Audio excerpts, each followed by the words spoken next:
and therefore the need had arisen for continuing with our cooperation. No suggestion had ever been made that the United States of America had abused any of the privileges or concessions granted under any of these agreements, and it would have thus been deemed an unfriendly act to attempt to deny them any concession granted them under these agreements. Fellow Ghanaians, above everything else, the crux of the matter is this. Ghana has built a formidable reputation for its contribution to peacekeeping around the world. Although these peacekeeping operations have always been under the aegis of the United Nations, no one doubts the fact that they have been made possible by the contributions largely of the United States of America. The cooperation agreement which has subsisted, which we have approved, can only enhance the global effort to preserve the peace in our region. It is important also to state that the conditions of the agreement mirror closely the conditions under which Ghana participated in peacekeeping operations under the United Nations. When our troops go on most peacekeeping duties, they do not carry their national passports, they carry their military identity. Quite apart from how this agreement involves the military as an institution, it is worth pointing out that virtually since independence, Ghana has had very fruitful relations with a range of foreign embassies and major international institutions. These include the United Nations, the World Bank, the International Monetary Fund, the African Development Bank, the International Finance Corporation, amongst others.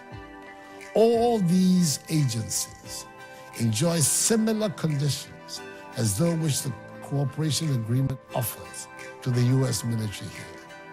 No one has dared suggest that granting these foreign embassies and international institutions these concessions constituted an attack on the sovereignty of Ghana. Nor has anyone also felt that the concessions have in any way worked against the interests of Ghana. Indeed, I have no doubt that it will be the general consensus of all well-informed Ghanaians that this nation has benefited significantly from the presence and activities of these institutions over the past decades. It is clear to me that if the people of Ghana knew the conditions under which foreign embassies and our friendly international institutions operate in Ghana, nobody would have been surprised that a defense cooperation agreement would make such provisions. Such knowledge would have spared many citizens the genuine anxiety and concern they have felt about the agreement. It is my firm belief that the case for openness and transparency in our governance has been clearly demonstrated, and the argument conclusively settled by these events. But we have to take issue with the frontline politicians who have sought to mislead the people in this blatant manner, and those who, for mischievous purposes, leaked the document destined for the scrutiny of Parliament prematurely to a section of the media, who then went on to describe it as a secret document.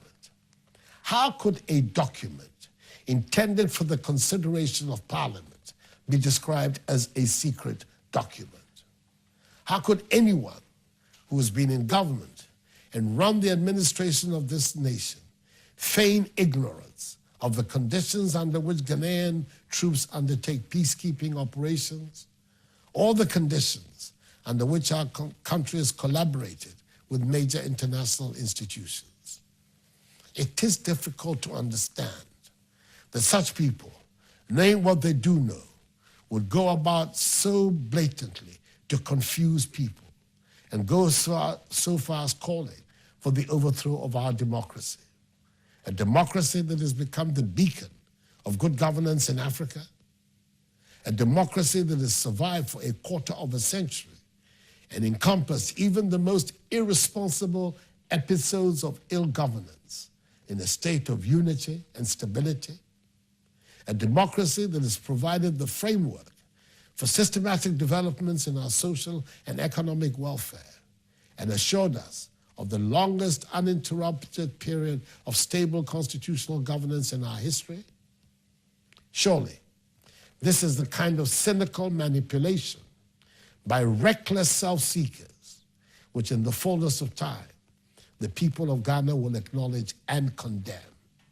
And I'm sure that as the facts become clear and widely available, and as the people come to terms with the evidence, they will reject the falsehood and deliberate attempts to destabilize our peaceful country.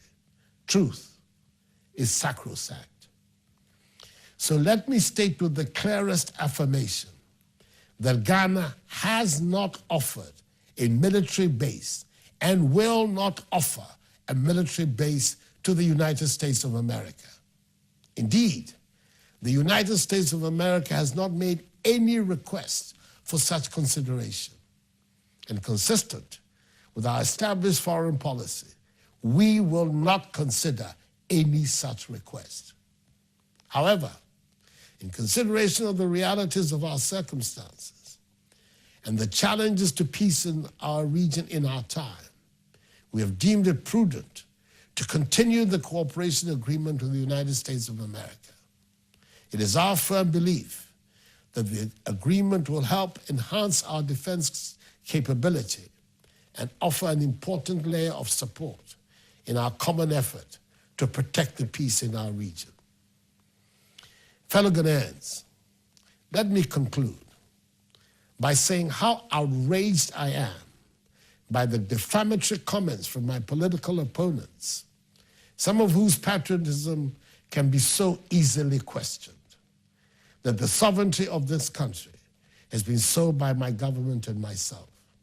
I will never be the president that will compromise or sell the sovereignty of our country. I respect deeply the memory of the great patriots whose sacrifice and toil brought about our independence and freedom. I have stood with you, the Ghanaian people, all my adult life, fighting for our individual and collective rights. Everything I have done since assuming the great honor and privilege of serving you as President of the Republic demonstrates that I remain focused on building a self-reliant, free, prosperous Ghana, which will be able to make her own unique contribution to the growth and development of Africa and the world.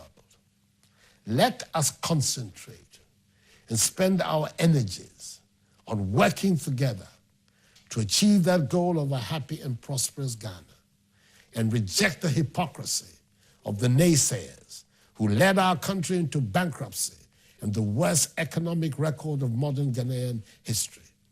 Let us rise above them and build the Ghana of our destiny, the land of freedom, justice, progress, and prosperity. May God bless us all in our homeland Ghana and make her great and strong. I thank you for your attention. Good night.